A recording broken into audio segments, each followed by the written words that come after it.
पार्श्वनाथ भगवान की, परम पूज्य आचार्य परमेश्वरी गुरुदेव श्री विद्यासागर जी महाराज की, परम पूज्य व्यापक संबंध श्री योग सागर जी महाराज की, परम पूज्य मुनिवर श्री विनीत सागर जी, अतुल सागर जी, निश्चिंत सागर जी, शास्त्र सागर जी महाराज की, नगर गौरव श्री व्यापक संबंध वीर सागर जी महाराज की, निशंक सागर जी महाराज की।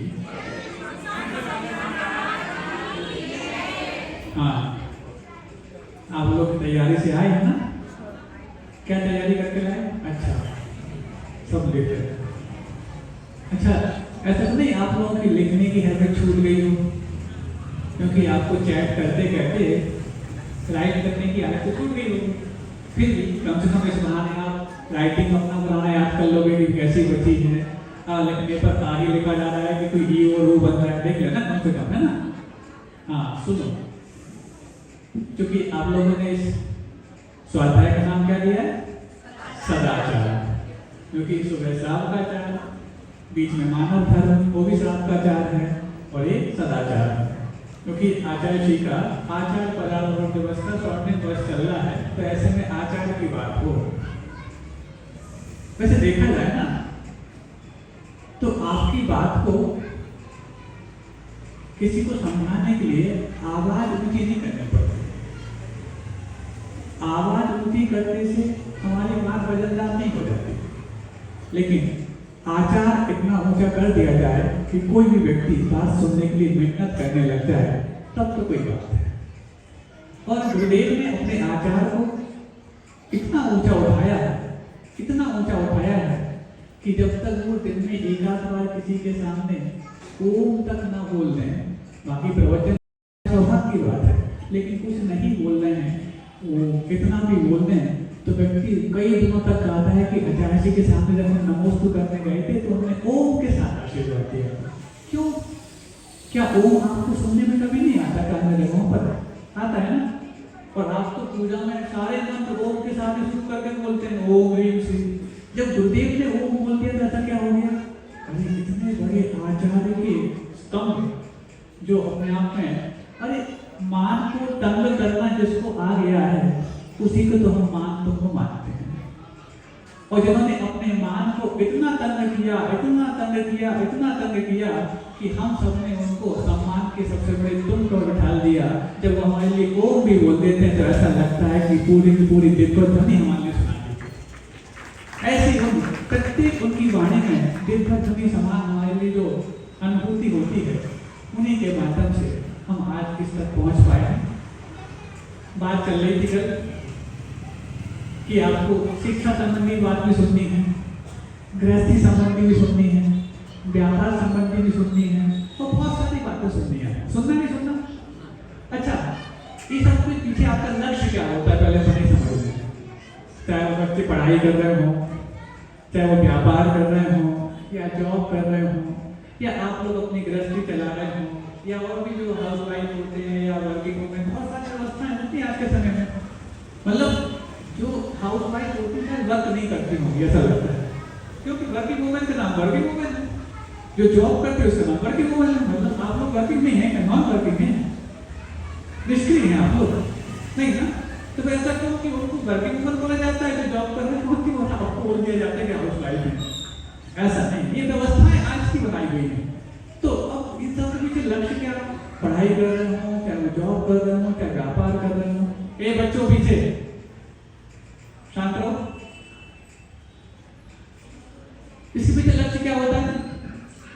बच्चों को ले जाओ।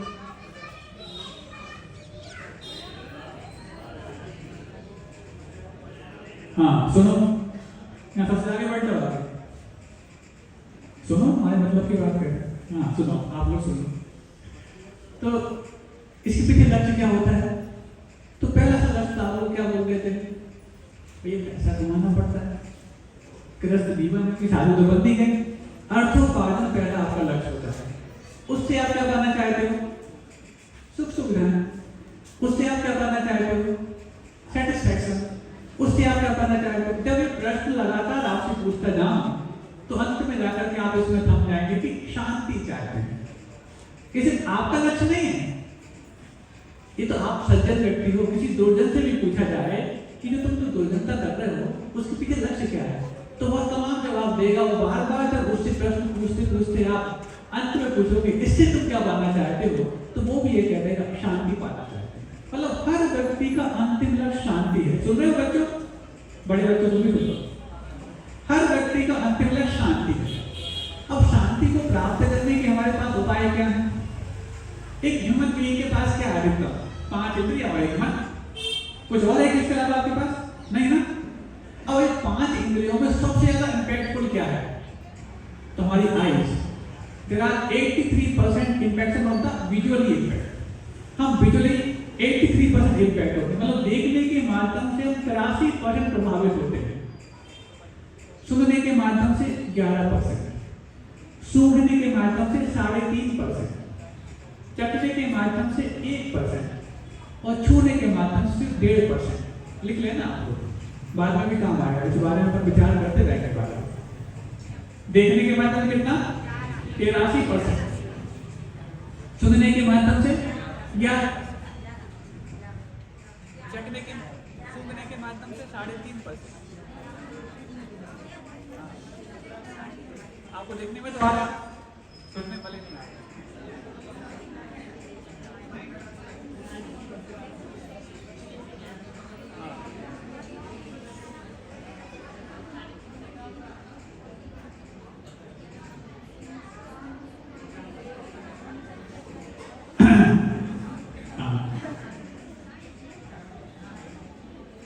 अरे होमकार से अच्छे लोग कर जाते हैं। तो देखने के माध्यम से 83%, सुनने के माध्यम से 11%, सूंघने के माध्यम से 3.5%, चखने के माध्यम से 1% और छूने के माध्यम से 1.5%। ये साइंटिफिकली एनालाइज किया था एक साइंटिस्ट थे, इनका नाम था लैस गेबलिन। सुन रहे हो? ये जर्मन थे, कोई जैन नहीं थे, लेकिन ये काफी हद तक अकॉर्डिंग टू जैनिज्म इन्होंने एनालिसिस किया है। तो शायद इसी कारण से हमारे आंखों के ऊपर सुरक्षा के रूप में दे रखी है पलक। बाकी सारे इंद्रिय हमारे ओपन है, कान ओपन है, नाक ओपन है, त्वचा तो पूरी ओपन है ही, और जिह्वा भी ओपन है। भले ही मुंह के अंदर रहती है, लेकिन मुंह के अंदर कुछ रख लो और बंद कर लो तो भी काम करती रहती है। लेकिन आंख के अंदर कुछ रख लो और बंद करो तो देख नहीं पाओगे। क्यों? क्योंकि आंख के ऊपर जो पलक है वो उसकी सुरक्षा है, और जिह्वा के ऊपर जो मुख है वो उसकी व्यवस्था है। सुरक्षा क्यों आवश्यक है? क्योंकि 83% प्रभाव इसका पड़ता है। तो नकारात्मक नेगेटिव प्रभाव ना पड़ जाए, इसलिए नेचर ने पलक की व्यवस्था कर रखी आंख के साथ। जब पॉजिटिव प्रभाव है तो ओपन कर दो, नेगेटिव कोई सीन्स हैं तो शट कर दो, व्यवस्था है। लेकिन मुख के साथ ऐसी व्यवस्था नहीं है, क्योंकि मुख के अंदर रख लो और आप बंद करो तो भी काम करते रहती है वो जिह्वा। अब 83% प्रभाव यदि हार्मफुल ना पड़ जाए तो इसके लिए पलक सुरक्षा के रूप में है। ये तो बात हो गई हमारे 5 इंद्रियों के विषय किसके प्रभाव पड़ते हैं उसको लेकर। अब आप समझो, हर व्यक्ति का अंतिम लक्ष्य जब शांति है, अपन ने इसे एनालाइज किया, और हमारे पास सबसे ज्यादा प्रभावकारी या प्रभाव डालने वाली इंद्रिय कौन सी है? आंख, 83%। तो सबसे ज्यादा हम अपनी इंटरनल डिमांड जो द पीस है, शांति है, उसको सप्लाई दे सकते हैं किसके माध्यम से? आंख के माध्यम से। अब हमें सर्च करना पड़ेगा कि सबसे ज्यादा पीसफुल सीन्स कौन से हैं। सुन रहे हो? क्योंकि हमारी अंतरंग मांग क्या है? शांति। सिर्फ सज्जनों की नहीं, हमने बताया कि दुर्जनों की भी यही मांग है। ये बात है कि उन्होंने उस मांग को पूरा करने के तरीके कुछ अलग अपना रखे हैं, लेकिन हर व्यक्ति की मांग यही है कि हर व्यक्ति को शांति चाहिए है। और शांति को प्राप्त करने के लिए अथवा किसी भी चीज को प्राप्त करने के हमारे पास रिसोर्सेज क्या है? 5 इंद्रियां और मन। उसमें भी सबसे ज्यादा इंपैक्टफुल कौन सी है? आईज। अब इस आंखों के माध्यम से यदि हम उन दृश्यों को देखते हैं जो शांतिपूर्ण हैं, तो हम अपनी उस अंतरंग मांग को सप्लाई दे सकते हैं। अब सर्च करो दुनिया में सबसे ज्यादा शांतिपूर्ण दृश्य क्या है, बताओ। उसमें भी एक प्रश्न और पहले, वो जो दृश्य होंगे किसी जीवित वस्तु के होंगे कि निर्जीव वस्तु के? हमारे लिए सबसे ज्यादा प्रभाव कौन डालता है, जीवित व्यक्ति या निर्जीव वस्तु? हाँ, निर्जीव वस्तु डालती है। यदि निर्जीव वस्तु डाली होती ना तो आप सबको छोड़ के जंगल पहुंच जाते। आप जीवों के आसपास रहते हैं, इसका मतलब सबसे ज्यादा प्रभाव हमारे लिए जीव डालते हैं। चाहे वो मनुष्य के रूप में हो, किसी अन्य पर्याय के रूप में हो। तो एक पर्याय तो आपको देखती है, वो मनुष्य होते हैं, बाकी देखते नहीं, नारदी आपके पास आते नहीं और देव आपको छोड़ना नहीं चाहते। कैसे बताएंगे हम कैसे? अब सुनो, ये दो ही पर्याय हैं आपके पास। तो जीव हमें सबसे ज्यादा प्रभाव डालते हैं। अगर हमारी यदि अंतरंग डिमांड शांति है तो हमारे लिए शांतिपूर्ण ऐसे व्यक्तित्व को देखना पड़ेगा जो हमारी उस मांग को सप्लाई दे पाए। अब सर्च करो दुनिया में सबसे ज्यादा शांतिपूर्ण व्यक्तित्व किसके पास है? हाँ? किसके पास है?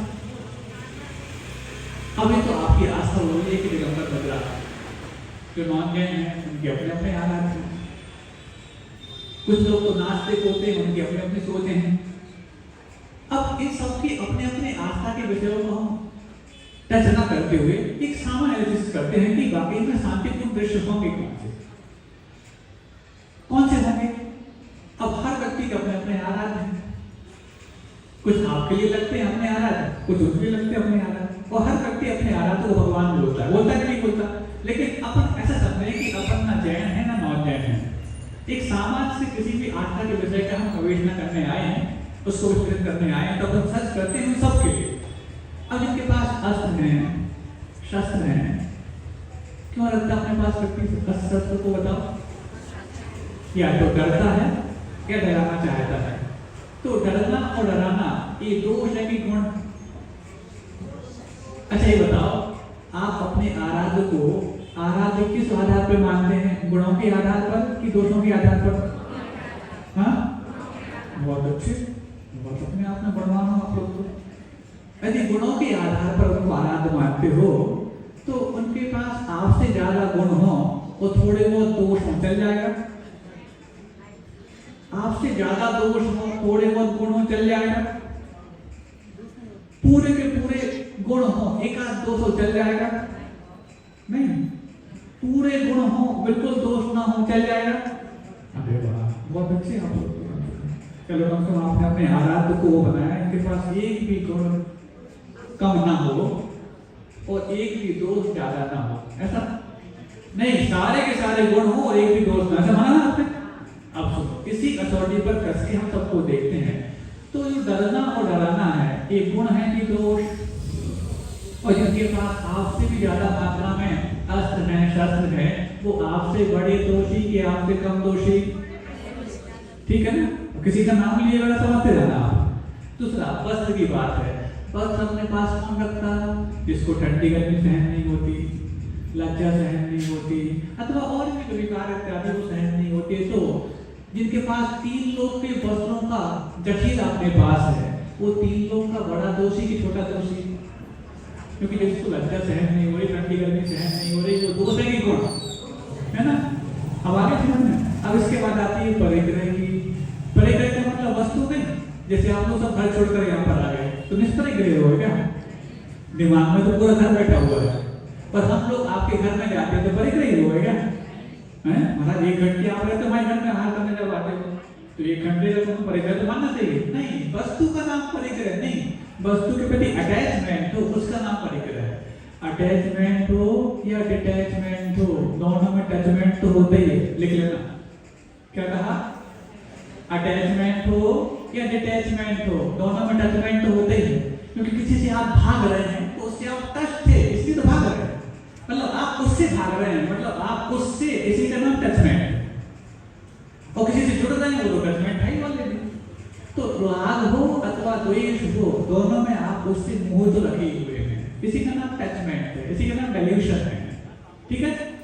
अब इसके पास परिग्रह है, वस्तु का नाम परिग्रह नहीं, उसके प्रति आसक्ति, उसके प्रति ग्रद्धता, उसके प्रति ममत्व भाव, उसके प्रति अटैचमेंट भाव या टचमेंट भाव, इसका नाम परिग्रह है।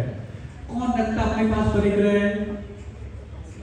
जिसको या तो आशा लगी हो कि मेरे पास होगा तो मेरे बच्चे, मेरे रिश्तेदार, मेरे तो कुछ भी कुटुंबी मेरे लिए पूछेंगे, आप कर करेंगे, ये आशा हो गई। या तो स्नेह हो उसके पास, क्या भैया सबके लिए करना मेरे लिए, क्यों? क्योंकि मेरे से लगा। या फिर भाई हो, यदि मेरे पास नहीं हुआ तो क्या होगा मेरा? या फिर लोग हो, तो ये भाई आशा, स्नेह और लोग जो है, ये बताओ ये दोष है कि गुण? और जिनके पास पूरा परिग्रह ज्यादा, अपन से ज्यादा है, तीन लोग की संपदा जो अपने आप की मानते हैं, वो तीन लोग के सबसे बड़े दोषी की कम दोषी? हाँ, सबसे बड़े दोषी हो गए ना। आप बोल रहे, हम नहीं बोल रहे।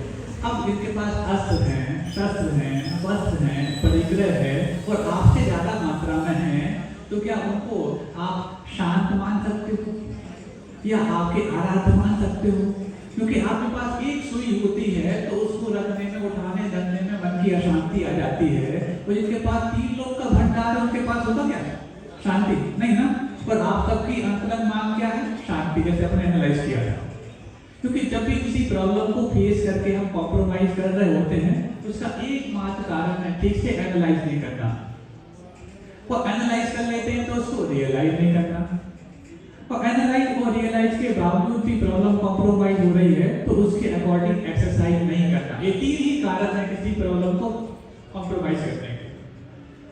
और जब हम इसको एनालाइज, रियलाइज और एक्सरसाइज देने लग जाते हैं तो प्रॉब्लम कॉम्प्रोमाइज ना होगी, मिनिमाइज होती है, जो अभी तक क्रिटिसाइज हो रही है। तो एनालाइज किया आपने कि वस्त्र, शस्त्र और परिग्रह कौन रखता अपने पास? इसके पास दोष हैं। तो दोषों के आधार पर, क्योंकि दोष शांति पैदा करते हैं कि अशांति? बताओ, अशांति पैदा करते हैं ना। तो जिनके पास ज्यादा मात्रा में, उनके पास ज्यादा शांति होगी, कम शांति। और हम देखने के माध्यम से अपने अंदर की डिमांड को सप्लाई सबसे ज्यादा करते हैं 83%। तो ऐसे व्यक्तियों को देख करके हम शांत हो पाएंगे क्या? शांत हो पाएंगे? समझ में आ गई? अब ये तो हो गई उनकी बात जिनके पास अस्त्र शस्त्र दोषों परिग्रह हैं, लेकिन अब उनकी बात भी कर लें जिनको आप निर्वस्त्र मानते हैं, निष्परिग्रही मानते हैं, क्योंकि बिना कसौटी के अपन किसी को नहीं छोड़ेंगे। स्वामी समर्थ पद आपके पास छत्र कमल भामंडल, समोसरण, देवों का आना जाना, देवागम नवयान चावरादि भूतिया, ये सबको देख करके मैं आपको भगवान मानता हूँ, गफलत में मत रहना। क्या समर्थ भद्राचार्य बोलते हैं, भगवान को देखकर चैलेंज देते हैं, हे भगवान तुम ये मत मानना कि तुम्हारे पास छत्र कमल भामंडल लगे, तुम उच्च सिंहासन पे विराजमान हो, तुम्हारे पास देवों का आना जाना हो, इसलिए मैं आपको भगवान मानता हूँ। गफलत में मत रहना। तो फिर काय के लिए मानते हो? पूछने लगते हैं भगवान को। दोषा वर्ण वो हानि, आपके पास दोष और आवरण की हानि हो गई है, क्योंकि ये सब चीजें तो मायामयी भी हो सकती हैं। जिस कुबेर ने आपको समोसरण बना दिया, वो कुबेर चाहे तो खुद बैठा समोसरण में रह करके, कौन सी बड़ी बात है? इन सब वस्तुओं के भंडार को देख करके मैं आपको भगवान मानने लग जाऊं, ये तो बहुत आम चीज है। आज तो आर्टिफिशियल बन जाते हैं, और रियल में बनना चाहो तो कुबेर खुद के बना लेगा, लेकिन कुबेर खुद की बनी बना ले, लेकिन कुबेर को हम भगवान नहीं मानने वाले। क्यों? क्योंकि दोष आवरण वो है, जिनके पास दोष और आवरण का अभाव हो गया है। दोष किस रूप में है? मूर्ति के रूप में है, अंतराय के रूप में है, दक्षिणा बढ़ने के रूप में। इन सब दोषों का जिनके पास अभाव हो गया है, तब जाके उनको भगवान मानना है, यूं ही भगवान नहीं माना। अब इन दोषों की अपन परीक्षा कर रहे हैं। कक्षा भली सदाचार की है, लेकिन सदाचार के पहले शिष्टाचार आवश्यक होता है। और शिष्टाचार के लिए पहले हम शिष्ट कौन है कि पहले परीक्षा तो कर लें। हम यदि शिष्ट बनना चाहते हैं तो पहले शिष्ट कौन, उसकी परीक्षा करने जा रहे हैं। बात अपन धीमे धीमे आगे बढ़ेंगे और इंटरेस्टिंग भी लाएंगे। अभी आने वाली आपकी जिनकी बात भी आने वाली, चिंता नहीं करना। हाँ, समझ पहले तैयार है ना, क्योंकि अभी पहले अपन जिनकी बात कर रहे हैं, और जिनकी बात कब अच्छी लगेगी जब पहले जिनकी बात भी कर रहे हैं। सुनना आपको। तो अब जिनके पास अस्त्र शस्त्र वस्त्र परिग्रह हैं, उनको तो भगवान मान भी रहे, लेकिन जिनके पास ये नहीं है उनको मेरे कस के देख लें। अब मान लो कोई ये बोलता है, हाथ पे हाथ धर के भगवान क्यों बैठ गए, उनको तो करना धरना कुछ बाकी नहीं बचा। मतलब करने धरने संबंधी जो मन में अशांति होती थी, अब वो शांत हो चुकी है। ठीक है? जिनके पास नासा दृष्टि होती है, उनको देखना बाकी नहीं बचा। अरे यार आज वो देखा है, आज नई मूवी आई है उसको देख लें, आज वहां पर मेला आया है वो देख लें।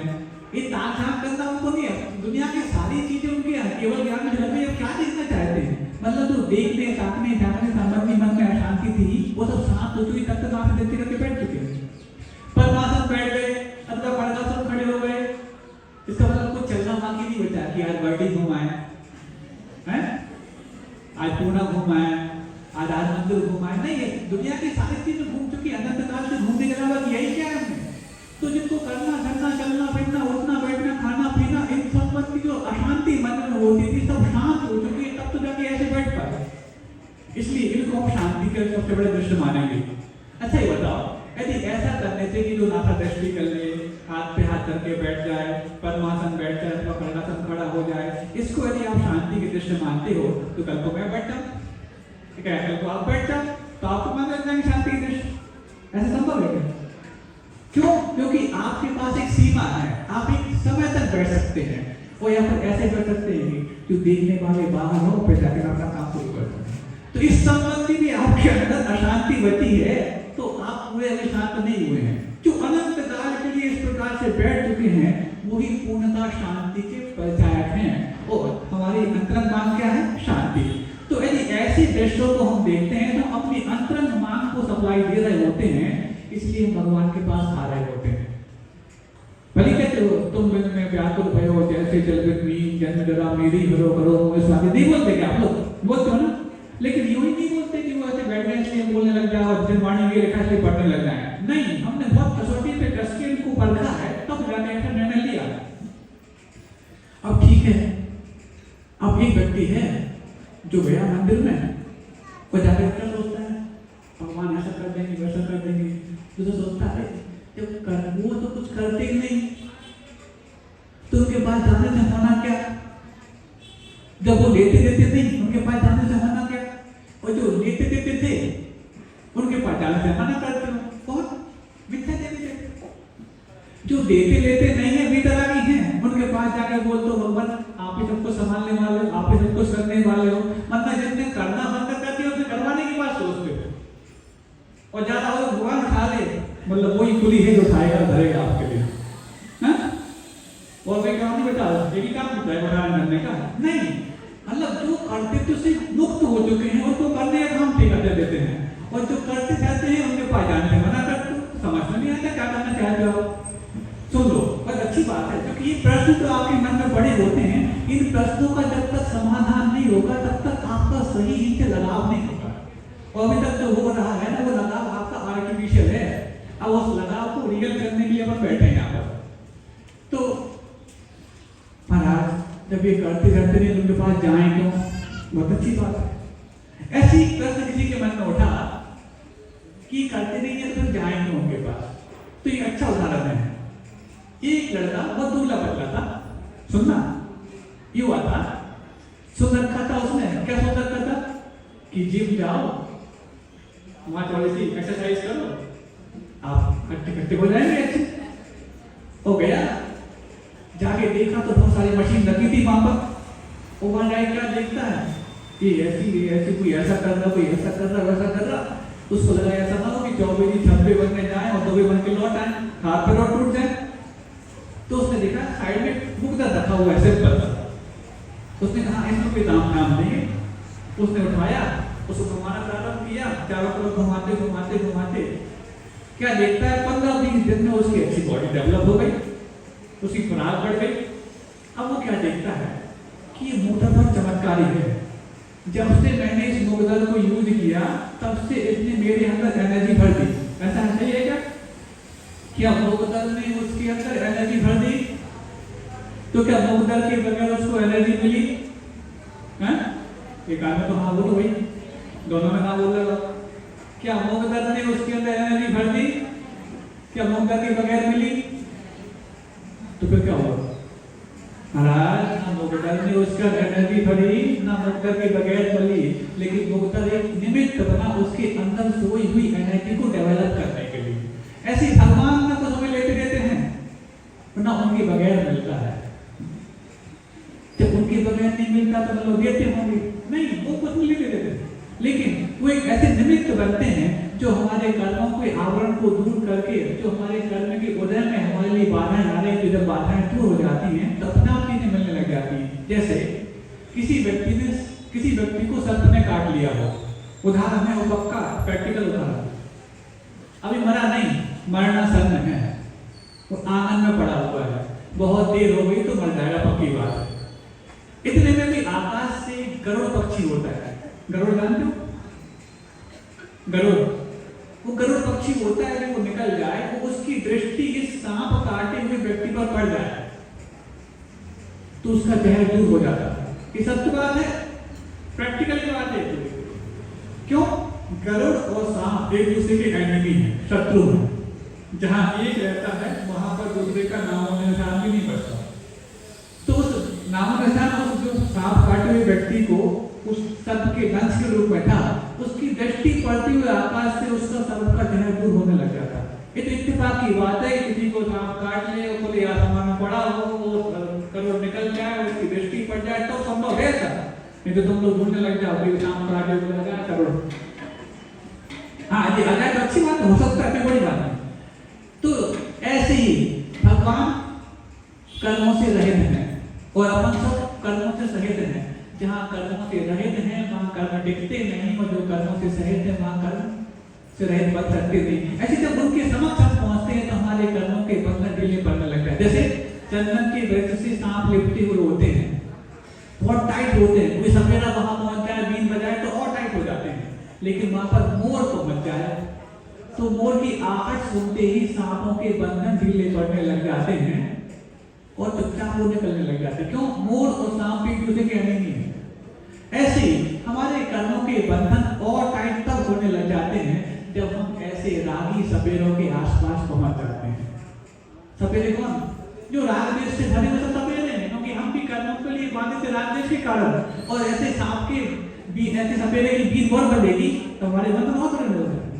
और जब हम ऐसे वीतरागी भगवान के पास पहुंचते हैं, वीतरागी गुरुओं के पास पहुंचते हैं, तो उनके मोर जैसी आहट सुनते ही हमारे कर्मों के बंधन ढीले होते हैं। तो जो कर्म के उदय में हमें आपत्तियां आ रही थी, जो समस्याएं आ रही थी, जब वो कर्म के बंधन के ढीले होते कम होने लग जाते हैं, हम क्या बोलते? भगवान आपने में सब कुछ कर दिया। उनने कुछ किया नहीं, लेकिन उनके बगैर मिला भी नहीं। इसीलिए हम उनके पास जाते हैं। तो महाराज जी आपने अच्छा बता दिया। क्या बता दिया? कि जिम जाने से ऐसा हो जाता है। अब देखो, आज के समय में सबसे बड़ी समस्या है, जो समय जिम जाने का होता है वही समय जिम के पास जाने का होता है। मतलब जिम और जिम एक दूसरे के एनिमी जैसे बनकर लेते हैं। कल नहीं इसको समझ में? महाराज अब जिम मत छुड़वा देना, बहुत सारे चीज छुड़वा दी आपने। छुड़वाया कुछ नहीं है, कहीं बोला था तो छोड़ने का। महाराज पूरा धन तो छुड़वा लो और कर चलिए। अच्छा ये बताओ, आप लोगों ने जो स्थापना की है, अच्छा लगा आप लोगों को?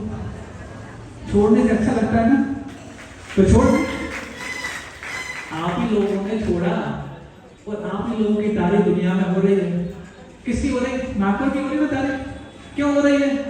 नागपुर वालों ने जोड़ा था इसलिए नहीं, नागपुर वालों ने छोड़ने का कीर्तिमान स्थापित कर लिया इसलिए हो रही है। तो छोड़ने की तारीफ होती है, जोड़ के तो रखे थे बरसों से। कोई तारीफ की थी क्या? कहीं बाहर से लाए आप लोग? क्या रखा था ना, वही दिया ना, कर किया। कोई आप दे रहे हो तो जब से रखा था, बरसों से रखा था, कोई तारीफ नहीं की, नागपुर को कोई जान ही नहीं। लेकिन जब छोड़ना प्रारंभ किया, छोड़ने का संकल्प किया, दुनिया में छा गए। जब थोड़ा सा छोड़ा तो दुनिया में छा गए। इनने पूरा छोड़ दिया, वो दुनिया से ऊपर उठ गए। इस तरीके से जब चलते हैं तभी तो कहने में आता है कि कुछ पाने के लिए कुछ खोना पड़ता है। तो बहुत कुछ पाने के लिए बहुत कुछ खोना पड़ता है, और सब कुछ पाने के लिए सब कुछ खोना पड़ता है। और नागपुर वालों ने सब कुछ खोने की दिशा में एक कदम आगे बढ़ा लिया है। लेकिन क्यों? सब कुछ पाने के लिए। अब सुनो, तो हो गया। अब जिम का समय भी वही है और जिम के पास जाने का समय भी वही है। आप अपने बच्चों से बोलो, बेटा मंदिर चले जाओ सुबह 6 बजे, उठ जाएगा। महाराज अभी उठते होते तो अभी तो महाराज कल बात सुनी है और आज कम से कम इतने बच्चे दिख रहे हैं, पर अभी घोषणा नहीं हो पाई थी आज आपकी सुबह कि शाम को इस प्रकार से कुछ होने वाला है। जब बिना घोषणा के इतने बच्चे आ गए तो कम से कम वहां जाके घोषणा कर देना कि अब बच्चे भी आएंगे, युवा भी आएंगे। सबके लिए एक अच्छा सदाचार तो सबके लिए होता है। क्यों? ये बताओ, कुछ लोग कहते हैं हमारा धर्म तो वृद्धावस्था का विषय है, जब बूढ़े हो जाते हैं कुछ करते भी मत तब धर्म किया जाता है। अच्छा ये बताओ, पानी जो पीना पड़ता है, जो प्यासा बूढ़ा हो गया है वही पानी पी करके प्यास हो जाता है, कि जवान भी पानी पी के पानी हो जाता है? नहीं, प्यास बुझाने के लिए पानी कब आता है काम? जब बूढ़े हो जाए तभी काम आता है।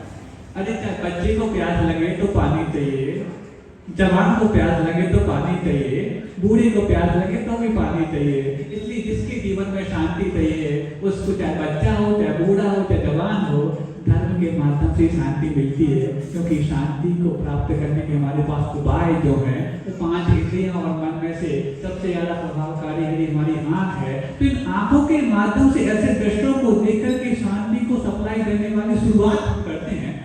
अभी शुरुआत हुई है, आगे कदम बढ़ाना बाकी है। समझ में आ रही ना बात? एक बात हमने कल और कही थी आप लोग को कि आपको लिखते तो है ना बहुत कुछ चीजें, लेकिन कुछ आपके मन में पड़ी हो, शंका है, तो उनको भी आप लिख करके यहाँ भेज सकते हो।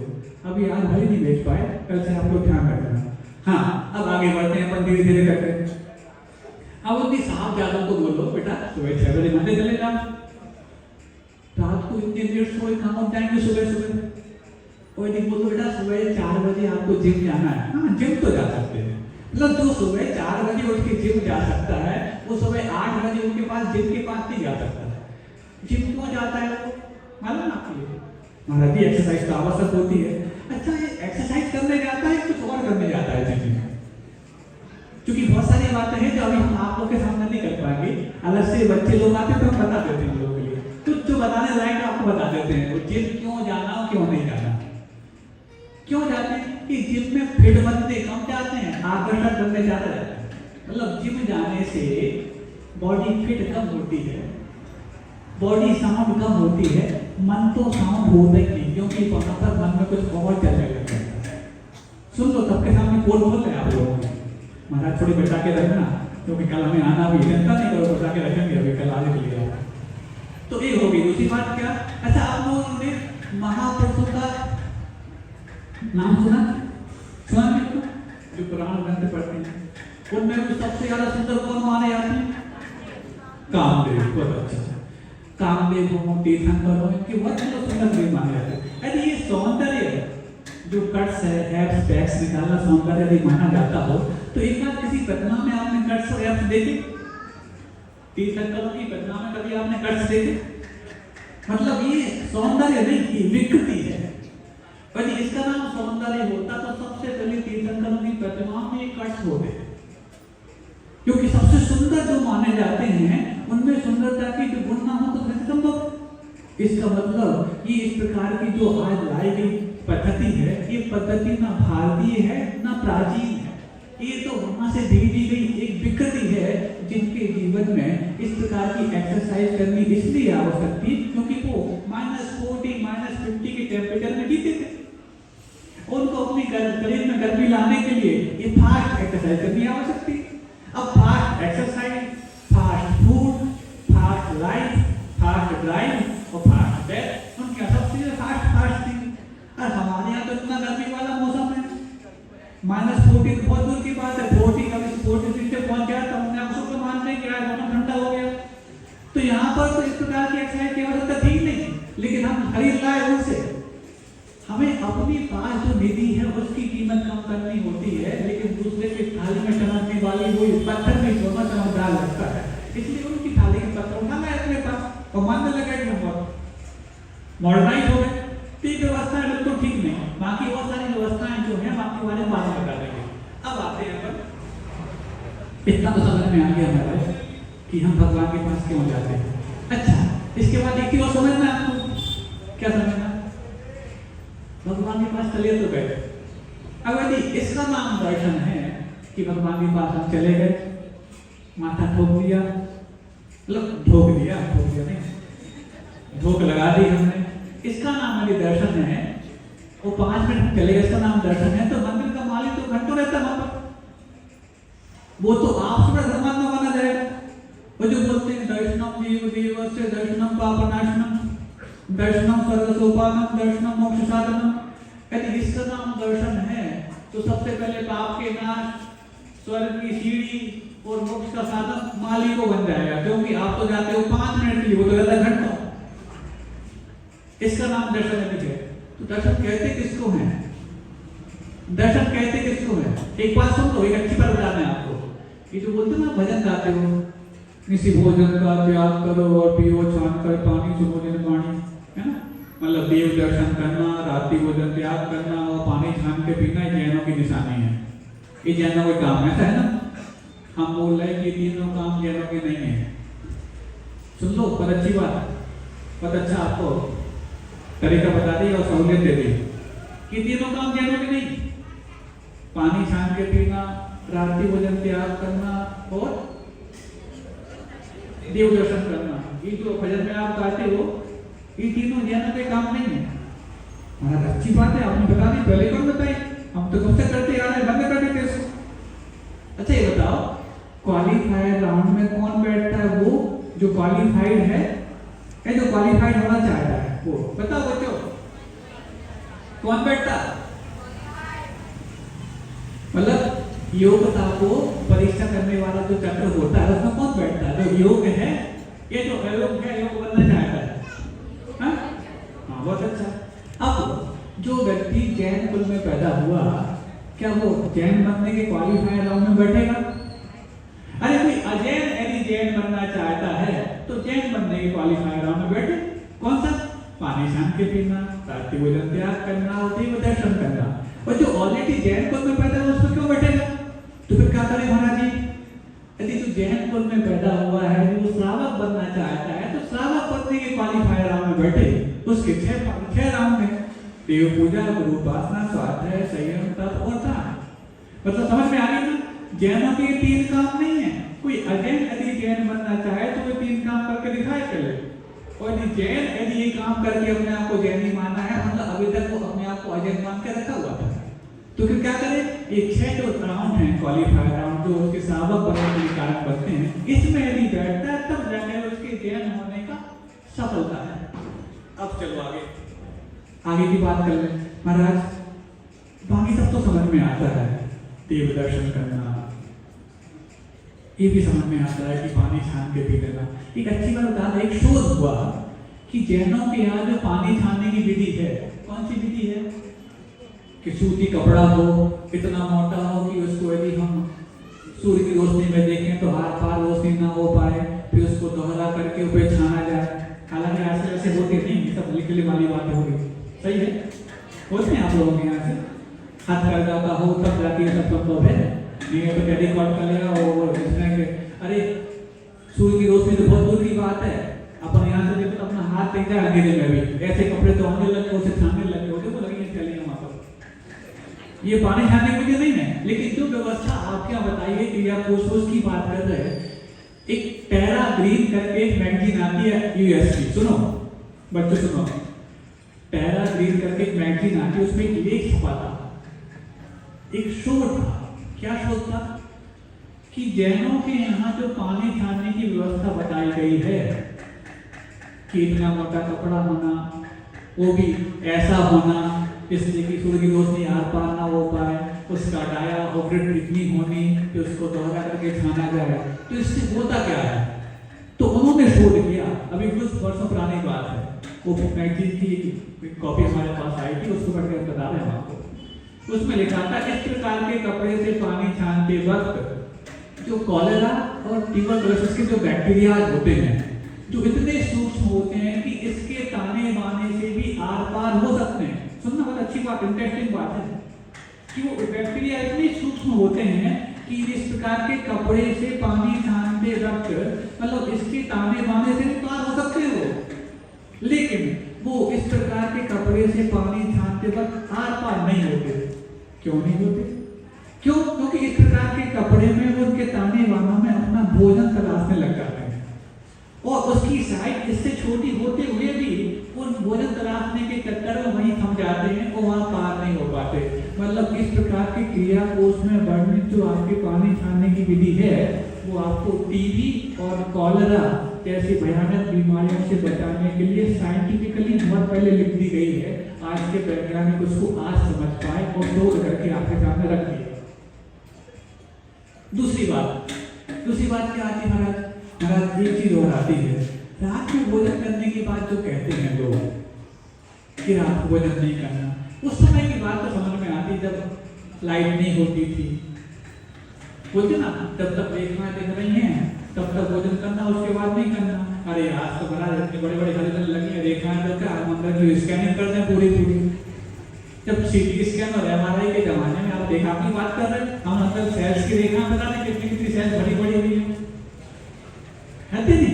आपके बच्चे इस प्रकार की बात करते कि नहीं करते आपसे? क्यों? क्योंकि अभी आप घर पे जाओगे, आप लोग भले भजन करके आए होगे, लेकिन घर पे जाके तो रोकना पड़ेगा। श्रीमान जी आएंगे, बच्चे आएंगे, क्योंकि उनको शाम को तो होते नहीं है। जिनके घर में समय पर भोजन नहीं मिलता हम लोग को बोलते हैं अभागा बोलते हैं, भागवान बोलते हैं। हाँ, जिनके घर में समय पर भोजन नहीं मिलता उनको क्या बोलोगे? अभागे की भागवान। तो आपके घर में तो समय पर भोजन नहीं है, उनको क्या बोलोगे? अभागे के भागवान। बोल नहीं पा रहा। नहीं महाराज, कितने भाग्यवान है कि उनको सुबह भी मिलता, दोपहर में मिलता, शाम को ही मिलता और रात में ही मिलता, लेकिन समय पर नहीं मिलता। तो ऐसे अभागे लोगों की अगर बात कर रहे हैं, सुनो, हो सकता है उनको बुद्धि आ जाए। तो इस क्या करना महाराज, एक बहुत अच्छा आपको बता रहे हैं। एक डॉक्टर कैनेथ वॉकर है, उन्होंने अच्छी बात कही कि व्यक्ति अपने जीवन काल में जितना भोजन करता है, उस जीवन काल में किए हुए भोजन के आधे भोजन से तो खुद का पेट भरता है और आधे भोजन से डॉक्टर का पेट भरता है। क्या कहा? जितना भोजन आप अपने पूरे जीवन में करोगे, उसके आधे भोजन से तो अपना पेट भरोगे और आधे भोजन से डॉक्टर का पेट भरोगे। क्यों? क्योंकि व्यक्ति अपने भोजन को समझता ही नहीं कि मुझे कितना करना कितना नहीं करना। वो आधा भोजन जो एक्स्ट्रा कर लेता है वो डॉक्टर के पेट में जाता है, आपके पेट में नहीं जाता। और व्यक्ति यदि इससे आधा खाने लग जाए तो डॉक्टर के पास जाने की आवश्यकता ही नहीं पड़ेगी। ये तो हुई एक बात। एक डॉक्टर नरेश त्रेहान नाम सुना होगा आपने? सुना है? नहीं सुना तो सुन लो। ये प्रधानमंत्री और राष्ट्रपति की पर्सनल मेडिकल टीम के सदस्य हैं आज भी। इन्होंने 2-3 साल पहले मोदी जी के पास एक पत्र लिख के भेजा था। क्या भेजा था? ये भेजा था कि आप जल्द से जल्द भारतवर्ष से रात्रि भोजन के त्याग का फरमान जारी कर दो। क्यों? यदि ऐसा नहीं किया तो सन 2030 तक इतने डायबिटिक पेशेंट हो जाएंगे कि आप संभाल नहीं पाओगे। अब मोदी जैसा व्यक्ति जिसको नोटबंदी की बात चढ़ गई थी दिमाग में, तो रातों रात उसने ठीक ठाक कर दिया। कोई नहीं मान, तो ये वाली बात दिमाग में चढ़ गई तो मोदी की बात मान के रात में छोड़ने की अपेक्षा महाराज की बात मान के छोड़ोगे तो कुछ छोड़ने भी लग जाएगा और डायबिटीज से भी बढ़ जाएगा। अब इस प्रकार के व्यक्ति ने ऐसे बात कही और ये मान लो इस लेवल के व्यक्ति ने, जब इस लेवल के व्यक्ति को खत लिख के वाली बात कही है तो आप समझिए कितनी बड़ी बात इसमें है। एक बात। दूसरा, ये साइंस ऑफ स्लीपिंग और साइंस ऑफ ईटिंग की चूंकि आज समय हो गया है, कल अपन बात करेंगे और इस संबंधी बहुत कुछ आप देख भी सकते हो। उसमें जो प्रश्न हो आप उससे ला सकते हो। भोजन की आवश्यकता और भोजन की विविधता और भोजन का हमारे जीवन में उपयोग और उपयोगिता, इन सब के बारे में अपन क्रम से बात करेंगे। दूसरी बातें और भी लाएंगे। वो सारे प्रश्न जो आपके मन में उछल कूद करते रहते हैं, जिसकी उछल कूद के कारण आप बाहर उछल कूद तो करते हो लेकिन कभी मंदिर में नहीं आ पाते हो, वो सारे प्रश्नों को हम स्वयं उठा करके समाधान देंगे। नहीं है तो आप पूछ भी सकते हो, उनको हम समाधान देंगे। आज इतने पर्याप्त है। बोधि समाधि परिणाम शुद्धि उपलब्धि शिक्षा की सिद्धि चिंता हमारे चिंतित वस्तुदानी कामना माना समास्तु देवी। और आप अपने घर में जो बैठे साहब जाते हैं, बच्चे हैं, बेटियां हैं, कोई भी हैं, जब आप लोग आए तो आ सकते हैं। बहुत सारी चीजें जो आपको 2 महीने में नहीं मिल पाई, गलती हमारी, हम दे नहीं पाए क्योंकि पहले हम दान का धर्म बता रहे थे, अब धर्म का दान रह गए थे।